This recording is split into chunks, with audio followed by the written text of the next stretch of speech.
Howdy folks, welcome back. I have tried to make this video more times than you could possibly imagine. Not just tonight. I have made it several nights in a row. I have filmed part of it, I've started speaking, I've stopped, I've deleted what I've filmed, I've filmed a bit more, I've deleted what I've filmed. I've filmed a bit more, I've left it for a day or two, I've gone back and looked at it, then deleted it. I have considered editing together some of the things I filmed and then abandoned that idea. And I've left it for a while and thought I'll come back to it when I know a bit more about what it is that I want to say. Because what I want to speak to you about is no less than magic. Magic, magic, magic. And it's not an easy topic to talk about. Certainly not without sounding like a complete raving, esoteric, head in the clouds, weird person. Which some would say I sound like anyway, but that's okay. I don't want to sound any more weird than that. So eventually I thought, you know what, I'm just going to abandon the idea of doing this video on magic until inspiration strikes. And then tonight I just thought, you know what, forget inspiration, just film the damn video.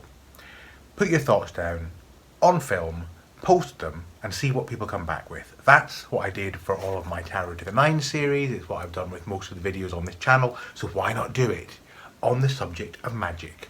And that's what I'm going to do. So this video is, in some ways, it's probably the introduction to a new series that I've been hinting at for a while, a series on magic. Now, I can tell you for a start that this series will not be as structured as Tarot to the Nines was. It'll be a bit more freewheeling and rambly and a bit more discursive because it's not just me that's going to be making this series, you're going to be making it with me. Those of you who don't have channels will be making it by asking me what you want to learn about, and if I can, I'll respond. And those of you who do have channels, I'm going to invite to join the conversation. And that way it takes some of the pressure off me, and I think we could have fun. So that's my thinking. But before we get on to the subject of magic, which is the topic of this introductory video, I feel that I should give you a bit of an update on my day. Because maybe the reason I've decided to just throw caution to the winds and just start this video series, even though I've got no real clue what I'm doing, is because I had a very strange start to my day. Very strange. Picture it. Birmingham, 7:30 AM in the morning. Brian, that's me, is cleaning his teeth, half asleep as usual. Now those of you who've seen my house tour video, which I did yesterday and uploaded yesterday, I think yesterday or the day before, it's all a blur, will know, and those of you who haven't seen it will know, possibly, because you've heard me mention it, that we are having some work done on our house at the moment. We've just had a roof replaced. And consequently, we have got scaffolding all around the house, and we've got a skip in our front driveway. So this morning, I'm cleaning my teeth, and I hear a very assertive and angry sounding shout from outside, which I think is something along the lines of, "What are you doing out there? Get out of that!" Now, we live on a street that is surrounded by 3 schools. There's a girls' school at one end of the street, there's a boys' school at the back of our house, and there's a primary school at the other end of the street. So we are very used to, in the morning, even that early in the morning, having kids milling around, shouting at each other, making a general kind of young person's loudness noise. But this was different. This sounded like a very assertive, very angry man, adult male, and it sounded very close to the house. I mean, like very close, like it was just outside the bathroom window, which is on the first floor. So I thought, this is a bit odd. I better just check what's going on. So I went into the bedroom and I peered through the curtains. And on our driveway, standing next to the skip, was a cyclist. Standing with a bike beside him, high-vis jacket on, cycling helmet on. Just a normal, everyday, run-of-the-mill cyclist who seemed to be talking into a phone. And I thought, well, it's a bit strange that this cyclist is on our driveway, but maybe he's had an altercation with a car. Maybe a car has clipped him or something and he's phoning to report it. Or maybe he's been run over. Or maybe he's not well. So I thought, I better go down and find out what's going on. So in my dressing gown, with toothpaste around my mouth, I went downstairs and I opened the door and I said to this cyclist on our driveway, "Excuse me, may I help you?" And the cyclist responded and said something, but I couldn't hear him because he was a bit far away. There was cars going past, so there was a lot of background noise, and I didn't have my hearing aids in. So I didn't hear what he said. I heard a... So I said, "I beg your pardon?" He said again. So I thought, okay, I better find out what's going on. So I got out of the house, and in my dressing gown still, with toothpaste around my mouth, I walked towards him in the driveway, and he said, "I am a police officer undertaking an arrest. Please go back inside, sir." And at that point, I realised that there was another man on the driveway, and the second man was on his knees next to the skip with his hands on his head in an attitude of supplication. And he turned and looked at me and said something along the lines of, "He's a police officer, I'm being arrested." So I said, "Okay, I'll leave you both to it." And I went back inside, finished cleaning my teeth, had a shower. In between doing all of that, occasionally peeked out of the curtains, noticing they were still on the drive for some time, but probably about 15 minutes. And eventually a police car came, 2 other policemen joined the first, and whisked this guy off. And off he went, and that was the last, so far, that we have heard of them. Now, I'm fairly sure there's nothing for us to be worried about. I don't think he was actually on our skip or our scaffolding. I suspect what had happened was he was running away from the police and conveniently hid behind the skip because it was there and was available to him. And the shouting I heard was the policeman or police officer shouting at him to get out from behind the skip and, you know, be arrested. So that was how my day began. That's how I woke up this morning.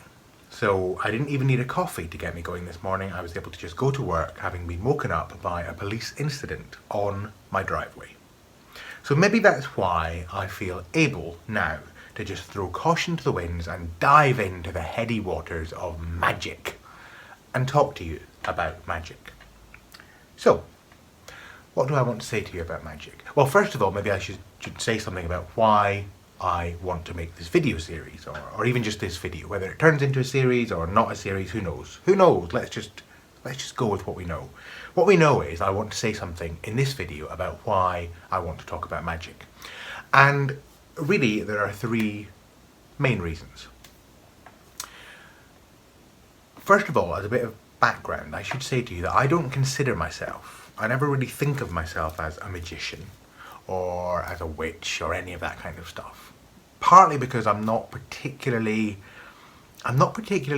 good with labels in terms of seeing myself as being those things. I'm very I just kind of think I'm just me, and you know, others might see me as certain things, but I rarely find myself thinking, yes, I agree with that label.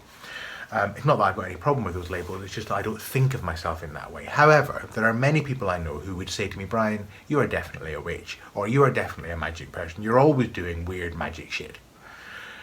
So, you know, there is a part of me that thinks I need to just own that and accept that because other people see it in me.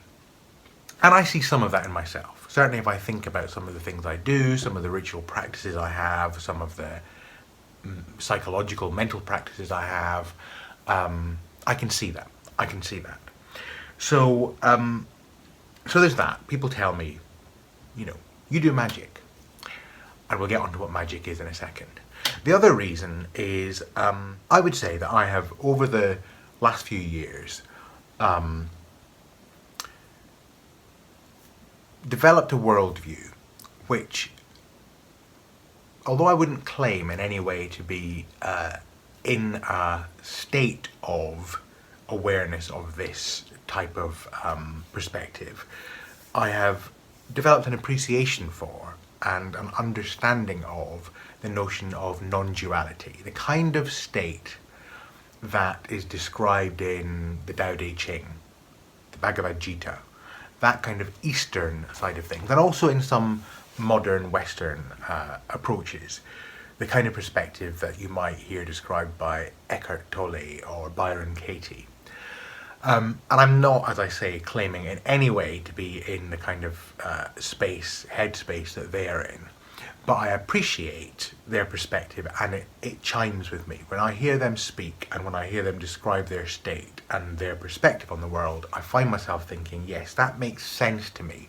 That makes sense. And one of the things that is fundamental to that approach is the notion that whilst we tend to think of there being a separation between our mental world and our physical body and our emotional state and the world inside us and the world outside us, from a non-dual perspective, all is one, and everything is part of this single, whole, indivisible thing, which apparently seems to have differences, but in actual fact is all just one thing doing its stuff. And that makes sense to me. That makes sense to me. That's not in any way to deny the laws of physics or, the scientific models that we find so useful in this world in terms of getting things done and understanding the world around us. Not at all. That they don't contradict at all. Some people would say that they seem to, but they don't. Nonetheless, I find myself feeling fairly clear that from my own perspective, there is nothing I can find in the world that is not in me. And by that, I also don't mean that I am the creator of everything, and I don't mean that's kind of solipsistic thing. I just mean that for each of us, the world is in us. That's how we experience it. It's an internal experience. Even apparently external things are internal experiences. So my worldview, I think, lends itself to the notion that magic, or a practice of magic, could have internal beneficial effects. And that brings me to the third reason I'm interested. And that is that I have come to an understanding that magical practice, if embraced and done correctly, can help. And by help, I mean make one's life more fulfilling, easier, more productive. And again, my perspective on that is very similar to my perspective on tarot. It's not to say that I think necessarily that doing magic alters reality. More that the practice of magic is Art Rosengarten, who wrote the book Tarot and Psychology, was once asked in an interview that I heard, I've told this story before, was once asked what the most common question was he would get about tarot. And he said that actually he's often asked by people, is a tarot reading always accurate? And what he would say is, you're asking the wrong question. A better question, a truer question is a tarot reading always relevant? Because of course a tarot reading is not always going to be accurate. Nothing is always accurate. But is a tarot reading relevant? Can a tarot reading be always relevant? And if done correctly, then yes, because there is something there that you can engage with that has meaning. And so it is with magic, I have discovered in my life, that the practice of magic is relevant. It is helpful. Whether it's real, whether it's verifiable through a scientific method, is a whole other thing. And again, isn't necessarily a contradiction to any of what I'm going to say. So those are the three reasons I want to talk about magic. People tell me I'm a person who is into all that kind of stuff. My worldview lends itself to that in interesting ways, and I have come to understand that magic can help. So I should also say that I'm not an expert. and that's why this series is going to be interactive, because I do not in any way have all of the answers. I know more about tarot, and I'm more experienced about tarot than I am about magic. And even with tarot, I would be saying I'm not an expert, I don't have all the answers, and I want others to chime in the conversation. And certainly that was true in Tarot to the Nines, and it's going to be even more true in this series, if you like. So, what is magic? It would be useful to say a bit about what I think magic is as a springboard into future discussions on magic. So I thought a little bit about, what I think magic is, but before I got to that, I did a bit of considering of what other people have said about magic over the years, and there's loads of definitions out there about magic. So let me just run through some of them with you.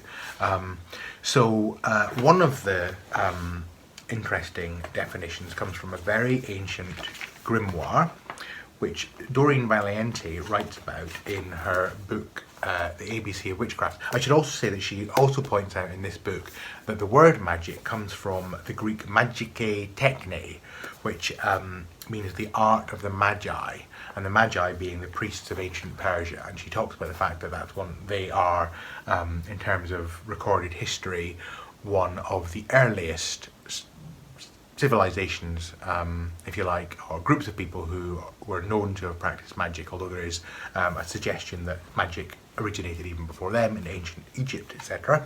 Although, a bit like the tarot kind of philosophy of ancient Egypt, how much of that is known and how much of it is speculated and so on is less clear.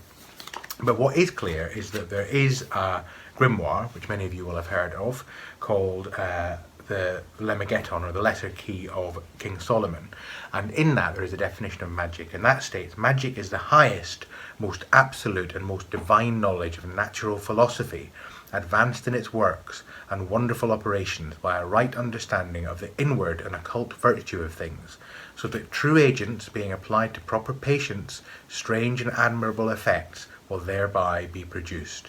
Whence magicians are profound and diligent searchers into nature, they, because of their skill, know how to anticipate an effect, the which to the vulgar shall seem to be a miracle. So that's one definition. Another fairly old definition is one that was made by Sir Walter Raleigh in the 17th century, and he said that magic is the art of worshipping God. The art of worshipping God, and that kind of connection to a sort of spiritual dimension. And you find that with magic, that there is that kind of apparent split in some magical writings between what you might call high magic and low magic. Low magic being the kind of magic that involves creating results for your own benefit or the benefit of others, that are practical, everyday, mundane, worldly results. More money, more health, the lover of your dreams and all that kind of stuff. Low magic. A rather judgmental term. And then there's high magic, which is the more kind of laudable, connecting with your higher self, connecting with spirit, connecting with God version of magic. So those are some older definitions. There are a couple of famous definitions. One is from Aleister Crowley, the famous magician, who said that magic is the art and science of causing change in accordance with will. But as some have pointed out, the problem with that definition is that you could apply that definition to the process of making a mug of coffee. Because I had the thought, I want there to be a mug of coffee on my desk. My will is that there is a mug of coffee. I went downstairs, I boiled the kettle, I put some coffee granules. I'm using instant tonight. Terrible, I know, but what can you do? I put coffee granules in my mug, I poured hot water on, and hey presto, coffee. Was that a magical act? Perhaps, if you're not making any distinction between the mundane and the magical. But in another sense, it's not magical, it's mundane. Of course, the mundane is fairly magical when you really stop and think about it. There's nothing that isn't absolutely amazing if you stop and just think about it. Do that sometimes. Sit and look at a cup of coffee in front of you and really consider what it has taken and what it takes on a moment-by-moment basis for that cup of coffee to exist in front of you, and your mind will be blown. Possibly. Anyway, that is one definition. Dion Fortune, another famous occultist, developed that somewhat, and she said that magic was the science and art of creating change in consciousness in accordance with will. That, I think, is a bit better. The only thing there is that that definition also works for something as simple as taking a bath. You're in a bad mood, you've got aches and pains, you're tired, you're cold, you run yourself a hot bath, lots of bubbles, lots of lovely scents, you get in, you have your bath, you get out, you feel much better. Magical act or mundane act? Certainly you can change your consciousness that way. You can also change your consciousness by having magic mushrooms or other drugs. So, are they magical things? Well, again, maybe, maybe not. Another famous occultist who formed, or was one of the founders of the Hermetic Order of the Golden Dawn, S.L. MacGregor Mathers, he defined magic as the science of the control of the secret forces of nature.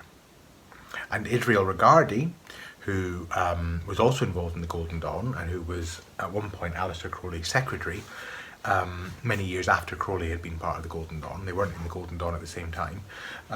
He embellished Crowley's definition somewhat and took it a bit further, and he said that magic was the science and art of using states of altered consciousness for causing changes to occur in conformity with will. So there's something there about not just doing the normal thing of making things change, but doing it from a state of altered consciousness, a kind of trance-like state. Now, I think there's something in that. That, I think, is a rather nice definition, actually. Another definition, this comes from Murray Hope, who is another occultist, and this comes from the book Practical Solitary Magic, which was by Nancy B. Watson. I think the only book she wrote, as far as I know. She was a student of Murray Hope, who in turn, I think, was a student of Dion Fortune. And she said, she gave a kind of more complete definition of magic, because what she described magic as being, I'm saying she, so I know that Murray Hope is a woman, but I don't know that for sure. I just think she might be. But she might be a he. If somebody knows, post below and let me know. Anyway, Murray Hope said, magic is concerned with the conversion of universal energies into practical frequencies that can be utilized according to the needs of the occasion. These energies in themselves are totally neutral, having no affiliation with any belief, system, or personality, either here on Earth or anywhere in the cosmos. Their manifestation at the magical level being coloured entirely by the nature and intention of the user. And that's from Murray Hope's book, Practical Greek Magic. So, something in that as well, I think, that's worth considering in terms of what magic might be. Later on, by the way, Aleister Crowley changed his definition somewhat. He developed it somewhat, and he described magic, and he is the one who adopted the formula or the format of adding a K to the end of magic occasionally, so M-A-G-I-C-K. That was his way of saying that it differentiated it from stage magic, illusion magic. So some people you'll find use magic with a K, some use magic without a K. He said, later on, magic is the science of understanding oneself and one's condition, the art of applying that understanding in action. Again, there's something in that, I think, but one could also say that that is also true. You could use that definition for self-development or positive psychology or therapy, psychotherapy, or even coaching. That these are ways of understanding oneself and one's condition and applying that understanding in action. So is that magic or is it mundane? So there's something there as well. Another couple of definitions that, and we're getting on to definitions that I actually rather like now, a bit more than some of the ones we've described. One is from this chap, J.H. Brennan, who is an occultist who I think is still alive, and who was part of the Fraternity of the Inner Light, which is one of the magical orders that descended from the Golden Dawn through Dion Fortune, I believe. And if I can find the definition, so he writes in here, he talks about some of the other definitions, and then he says, my own definition, for what it's worth, is that magic is a collection of techniques dating back at least 70,000 years aimed at manipulating the human imagination, changing consciousness, manipulating the human imagination in order to produce physical, psychological, or spiritual results. And then he says it's long-winded, but it covers the subject. And my experience is that effects, even physical plane effects, really do follow manipulations of the imagination. But they do so in their own good time through natural channels. That's one of the things that all of these people would say. One of the things that gets thrown at you sometimes if you say that you're interested in magic is, seriously, you believe in magic? And I think what happens there is people who don't believe in magic and think it's ridiculous are of course responding to their own definition of magic in their minds, which is the idea that magic is the Harry Potter style of magic, where things that are impossible happen. But magic, in the sense that we're talking about, and certainly I'll be talking about in this series, is not about impossible things happening. It's about natural things happening. And another definition that I like is one that's given in this book called Everyday Magic by Vivian Crawley. This has been republished several times under several different titles. Vivian Crawley, by the way, is not, as far as I know anyway, a relative of Aleister Crowley. I believe she's Crawley because her husband's name is Crawley. I don't think he's related to Aleister Crowley, but she certainly isn't by blood as far as I know. And she is a Jungian therapist as well as a Wiccan high priestess. And she writes in this book about magic, and I like what she says about magic. So she says magic has always existed, practiced sometimes by many and sometimes by only the secret and initiated few. Human beings have always sensed it just behind the veil of everyday reality. We love J.K. Rowling's Harry Potter books, Lord of the Rings, Buffy the Vampire Slayer, Charmed, and endless reruns of Bewitched because they take us into the magical universe that we believed in as children, lost faith with in late childhood, and sometimes dabbled with in adolescence. And then she talks about we enter a grown-up world where our definition of magic changes. Magic is a strange, archaic, and exciting word. Deep down, we know that while much of magic is medieval superstition, behind this is something real. Most of us have experienced synchronistic events that take our lives in a new direction, dreams that come true, and telepathic experiences with close friends and relatives.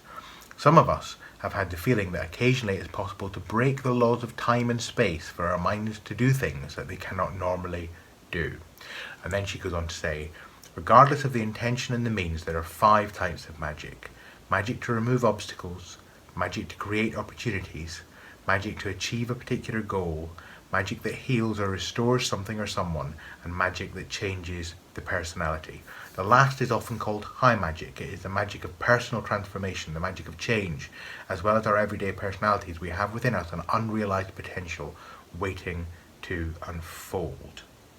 So, and she goes on to talk about how magic might work. So there's something in there that I think is rather nice. 2 more definitions I'd like to share with you before I give you my own, or a form of my own. Picking up on the idea of changes in consciousness and what that means, one of the definitions that I've seen recently that I rather like is in this book, which I'll show you in a second. High Magic by U.D. Frater, or Frater, yeah, Frater U.D. And he talks about various different types of definitions, and then he talks about a little formula for a structure of magic, which is this combination of magic happening when imagination and will combine in trance. You get magic. And he also gives another formula, M equals W plus I plus G. So magic is will, imagination, and the G is gnosis, trance.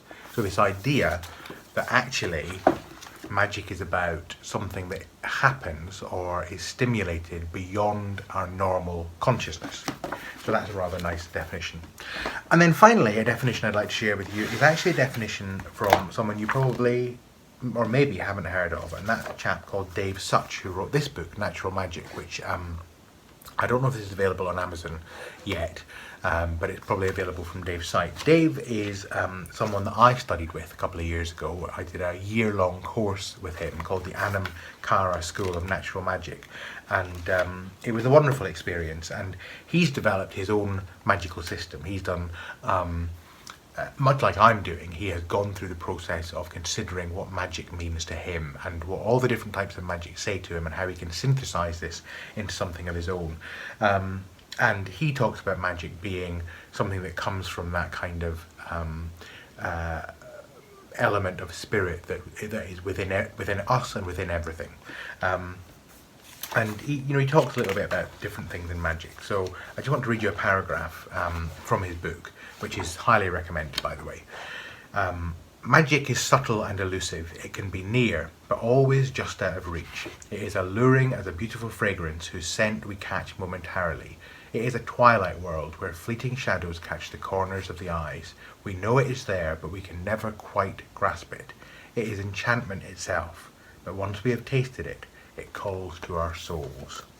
And that actually kind of goes back to the idea that we heard in Raleig's definition, the idea that magic is this kind of connection with God. And the grimoire as well that I mentioned, this idea of connection with God. God being the God of your understanding. So in my case, God being the totality of everything, this kind of non-dualistic spiritual world that we live in, where everything is spiritual, not separated into physical, mental, emotional, or apparently separated into physical, mental and emotional, but all spiritual. Spiritual not being something separate to those, but spiritual being what the ground of being that all of those things exist within. And for me, that's where magic happens. It happens when we are in tune with that and are interacting with that in a positive and constructive way. And probably that, to some extent, says something about my own definition of magic. And I've scribbled something down. If I could just find it, I could perhaps tell you a bit more about my definition of magic. So yes, I haven't fully formulated this into words, and perhaps by the next video I will have done, but let me give you a bit of a working definition of magic from my perspective. So far what we've tended to find is that magic is either defined as being changing reality in accordance with the will, or changing consciousness in accordance with the will. And because I don't really see a difference between the two, in other words, I think our reality is our consciousness, it's experienced through our consciousness. For me, the definition is more useful if we consider that magic is about bringing our consciousness and our reality into coherence. And what I mean by that is that sometimes that means that we will make choices about what change we want to see in the world, and through a change in our consciousness we will try to affect those changes in the apparent external world. But other times we will take an approach which is simply about changing our consciousness. And what we find, of course, is that very often when we change our consciousness, reality changes.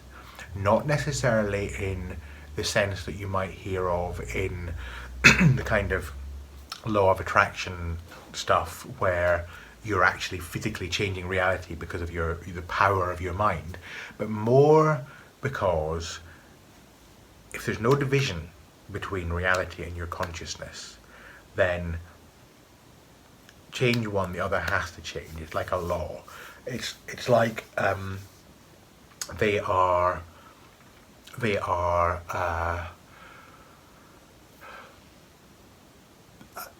a movie screen on which there is a projection and the projector. If you change what's in the projector, of course what changes in the screen is going to change because the projector's changed. But equally, if what changes in the screen changes, it can only change if what's being projected is changed. You can't change the screen without changing the projector. They are indivisible. And for me, magic is about that coherence. It's about being in a position where you have used magical practices, and we'll come on to that, magical practices which engage our psyches in what we might call non-ordinary ways, through ritual, through spell work, etc., in a way that changes our worlds, our realities, because we're changing ourselves. That's a rather garbled definition of magic, but that's I'm inching closer to a definition of magic, so perhaps I'll put it into more coherent words by the next video. So I've rambled on for quite a lot, so I want to finish with a little bit of magic, and I'm actually going to just select a bit of magic for you through a very useful little tool which I was turned on to. I was aware of it before, but was turned on to it recently by Becca over at Tarot Night Owl, because she reviewed it, and that is the Enchanted Spell Oracle by Priestess Moon. And this is a lovely little oracle deck where you have various cards. On each of the cards there are lovely pictures, and then there's a book, and in each of the books, in the book for each of the cards there is a bit of a description and also a spell. So we are just going to select one of these cards, and I'm going to talk to you. I'm going to read you through the spell, and it's your choice. Your homework, should you choose to accept it from this video, is to do the spell. So let's see what we get. So I'm shuffling. I don't think it really matters what order these are in, because they're not structured like a tarot deck. I don't think they're even numbered, so that's fine.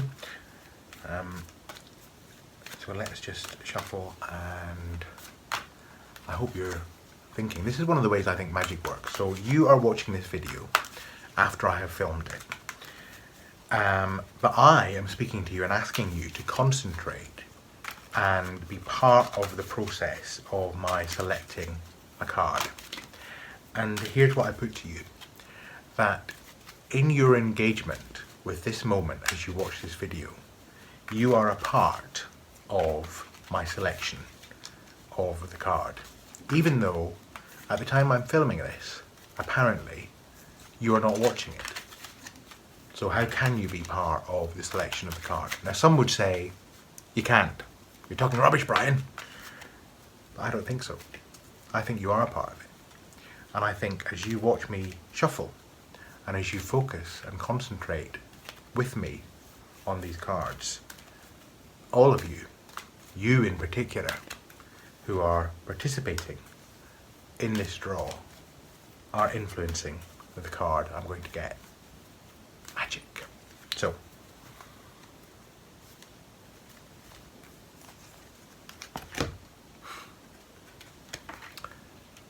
Divination. How very appropriate. So let me find Divination and the Divination spell. So this is all about guidance, meditation and intuition. The herb associated with this card is Mugwort, Artemisia vulgaris, which I know of course is the herb of witches. Mugwort is a herb of the shadows and one that blooms at night. It is associated with protection from misfortune and moon magic. Aromatic, calmative and anti-inflammatory, Mugwort is considered a splendidly useful weed. The use of Mugwort in divination is widespread as it stimulates the third eye. On a metaphysical level, Mugwort is said to help in past life regressions. Let me just turn the page. So the symbolism of the card is the Priestess of Divination is in a trance underneath a powerful botanical wheel of Mugwort, fly agaric, hazel, jasmine, oak and willow. These plants all help open the third eye chakra, allowing for excellent insight and awareness. Her wings represent her light spirit, and either side of them read the Scottish Gaelic words Shibrach Rivhin, meaning fairy maiden. When the Priestess of Divination appears, it is time to retreat from the noise and demands of the world and create a sacred space. This time out allows you to reconnect with your inner power, your true self. It is a good time to practice meditation, consult oracle and tarot cards, and write down your findings in a journal. This process can really help you get in touch with your feelings and what you truly want from life. It can help flush out the hidden concerns that are troubling you, and through quiet contemplation find ways to solve problems. The Priestess of Divination encourages you to connect with your higher self and ask for guidance. So I'm going to take this as being that we are being guided to use our divination skills to help us consider our definitions of magic. So I want to know from you, from the divination you do after this video, when you ask the question, what is magic? Or perhaps you ask your cards, show me what magic is. Share with me below what you find out. And another little exercise you might want to do, Mugwort Dream Pillow. A great way to harness the magical properties of mugwort. Take a handful of the dried herb and sew it into a little dream pillow made with your favourite fabric. Place this herbal pouch somewhere under your pillow at night and affirm that the answer to a tricky problem will be resolved in your dream. Keeping a dream journal by your bed is a useful way to capture the dream before you rise for the day. So that's your magical instruction for this video. And I hope that's been interesting. I hope it's been a useful start to this series. I'm not entirely sure where it's going to go, but I'm excited to see, and I'm excited, very excited, that you are going to be joining me on the journey. So until next time, take care of yourselves, and I'll see you soon.